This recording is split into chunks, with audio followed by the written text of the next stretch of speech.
Bom, gente, eu vou fazer uma gravação aqui, então, com o conteúdo relacionado ao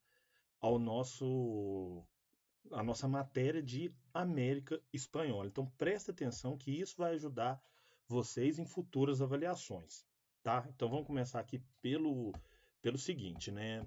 Deixa eu compartilhar a tela aqui e eu vou fazer uma breve explicação de coisas muito importantes. E aí, eu começo então com vocês pelo seguinte: Sociedade da América Espanhola. Aqui temos uma pirâmide muito boa, muito bem construída sobre os mais diversos grupos que integravam essa sociedade.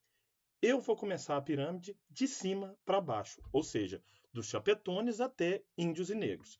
Então aqui, quem são os chapetones?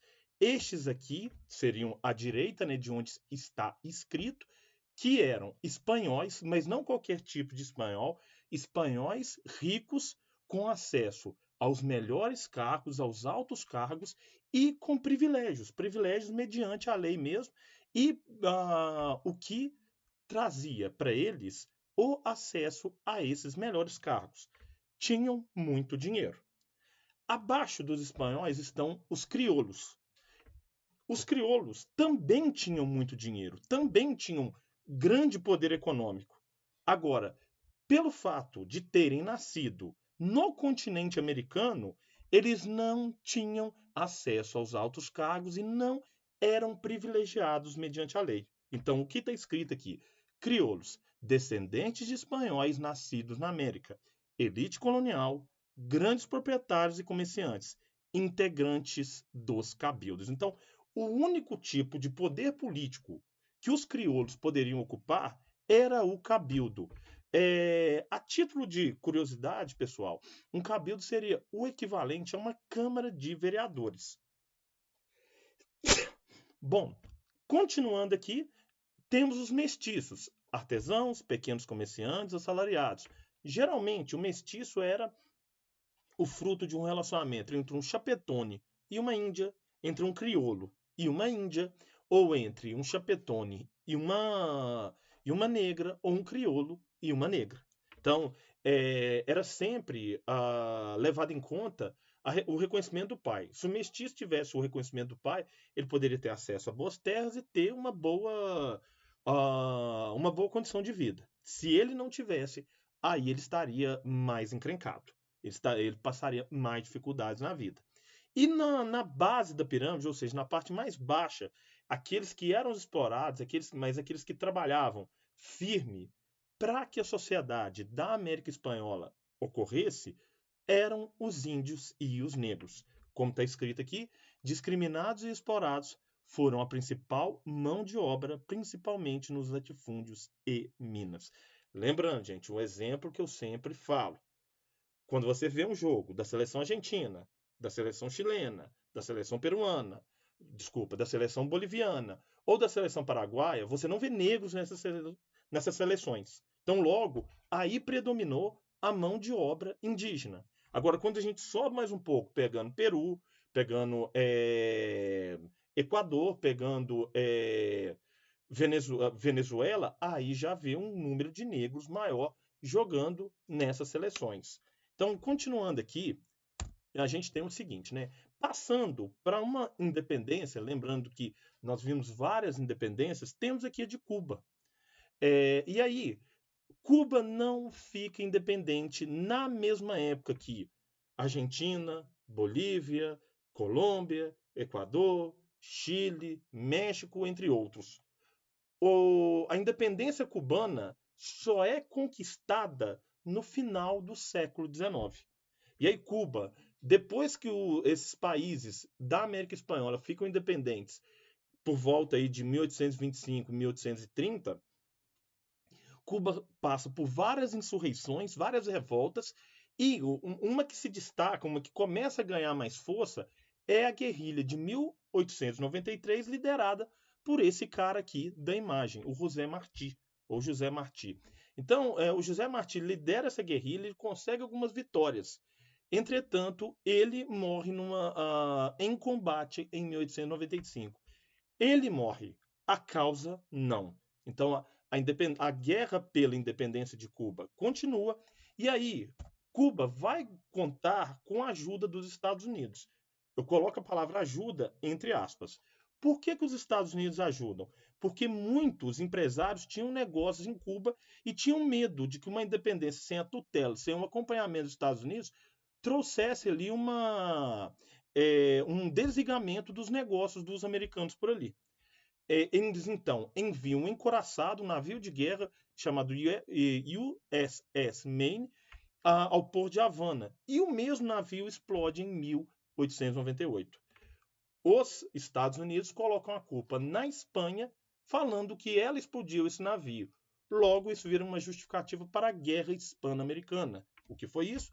Confronto entre Estados Unidos e Espanha que levou à independência de Cuba e a assinatura da Emenda Platt. Então,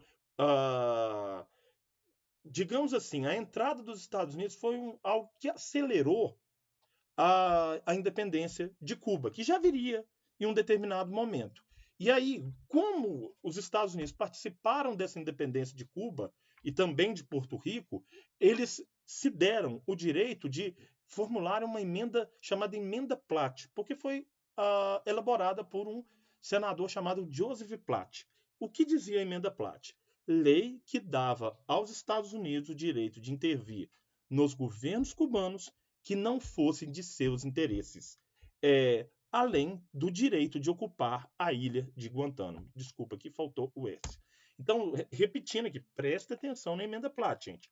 Lei que dava aos Estados Unidos o direito de intervir nos governos cubanos que não fosse de seus interesses, além do direito de ocupar a ilha de Guantánamo. A Emenda Platt basicamente dizia: tem algum governo querendo mexer com os capitalistas dos Estados Unidos, donos de cassino, donos de hotéis, donos de lavouras de cana-de-açúcar, os Estados Unidos necessariamente, por essa emenda, teriam o direito de tirá-lo do poder. E aí, pessoal, passando para outra parte da independência latino-americana, temos aqui os libertadores da América. De um lado, José Martí e do outro, Simão Bolívar. E no meio, o troféu Libertadores da América, que foi criado em homenagem aos dois. Então, na América do Sul, sobretudo, nós temos aqui a presença desses dois, Simão Bolívar e José de San Martín. Então, eu coloquei ali, lembre que eu falei nas aulas também, o seguinte: ação de Simão Bolívar, do norte para o sul, ou seja, ele pegava do que hoje a Venezuela, o Equador, a Colômbia, para poder lutar. E José de San Martín do sul para o norte. O José de San Martín sai do que hoje a Argentina, luta na Argentina, luta no Chile, luta na região peruana. Então, nesse sentido, isso que é afirmar Simão Bolívar, norte para o sul, José de San Martín, sul para o norte.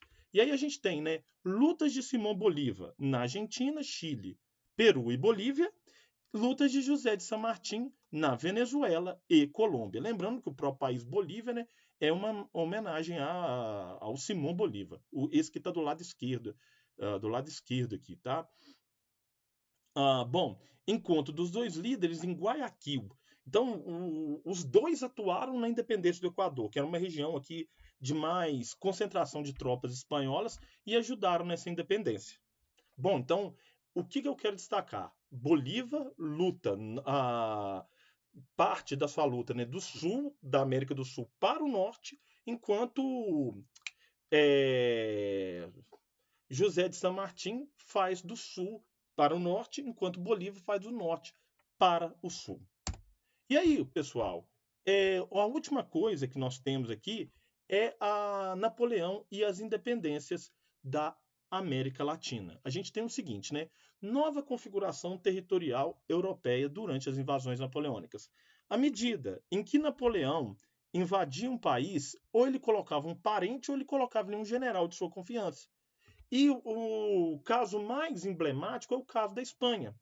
Na campanha da Península Ibérica, Portugal e Espanha, Napoleão interviu na Espanha, o que gerou consequências para a América Latina ou para a América espanhola e também para o Brasil, que à época também era chamada de América Portuguesa. Então, como Napoleão interferiu nesses processos de independência latino-americanos, né? Tanto no Brasil quanto no resto dos países do continente americano, pegando o México para baixo.